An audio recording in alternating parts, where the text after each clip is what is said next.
ნებისმიერ ოჯახს შეუძლია მინიმუმ 10 ოჯახის მოყვანა, მაგალითად და მოვლა არაფერ დიდ არც ხარჯებთან არა დიდთან დაკავშირებული პირველი ხარჯებია რა. მაგალითად ოჯახის შეძენა, ყუთის გაკეთება, რაღაცა რომელსაც უნდა დიდ ხარჯებთან არა დაკავშირებული.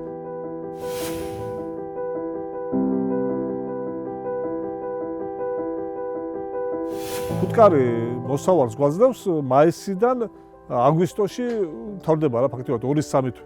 დანარჩენი გამოზამთრებას და ასე მოვლაპატრონებას შეწამლას თუ დასუსტებულია ერთმანეთთან შეერთება და ამფერი რაღაცებია მეთოდები რა უფრო. ახლა იწყება სამუშაო ფაქტობრივად მოზამზადებელი ღალიანობისთვის.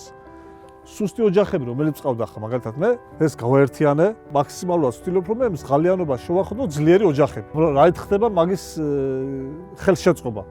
ახლა ეძლევა სტიმულატორები რომელიც დედას სტიმულირებას უკეთებს რომ დადვას მაგალითად კვერცხები რა, ბარტყები გამოჩეკოს და ეს 1-2 თვე უნდა მაგას რომ გამრავლდეს. და ახლა ამ დროს საკვები თუ არ მიოცით და სტიმულატორი თუ არ მიოცით, ეს პროცესი რაც ჩვენ ხელოვნურად ვაკეთებთ, თვითონ იწყებს ალბათ აპრილიდან. და უკვე ვეღარ ასწრებს იმ გამრავლებას და იმ რაოდენობას, რომელიც ჩვენ მოგვიტანოს მოსავალი, აღარ გვექნება იმ ხელა მოსავალი რა.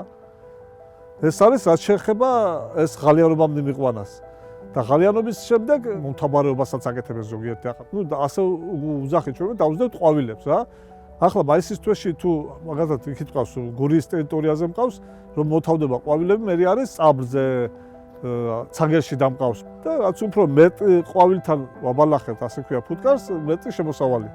ერთი ოჯახი 15 კილოზე ნაკლებ თავს არ მოგცემს და თუ ასე ამთაბარებ მისდევ ყვავილებს 50 კილომდე თაფლი შეიძლება მეიტანოს. მე მაგალითად ოჯახი შევიძინე 300 ლარად. ერთი ოჯახი, მარტო ოჯახი.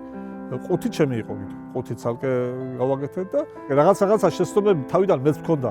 იმფერო მე ახლა ხვდები რომ შეცდომები მქონდა და იმ შეცდომას რომ აღარ იმეორებ, მაგალითად უკეთესი შედეგს ღებულობ. ბიზნესითაც რომ არ მივხედო და რომ არ გავყიდოთ მაგალითად ოჯახში პროდუქტი გაქვთ, იმფერო რომ მე ნამდვილად რომ ყველაფერის მკურნალია რა. თაფლის გარდა ფუტკარი იძლევა დინდგელია, არის დედი რძის გამოყვანა შეიძლება სანთელი ცალკე და ბიზნესი და განვითარების ამბავში ყველაფერი გასაყიდია. მოსამზადებელი არის საგაზაფხულო მუშაობა, ზაფხულში უკვე როცა იძლევა ყოველთვის მასთან უნდა იყო და სამთის პერიოდი თავარია დაათმუნო, საკვები ქონდეს ნორმალური და ხანდახან აკონტროლო რა.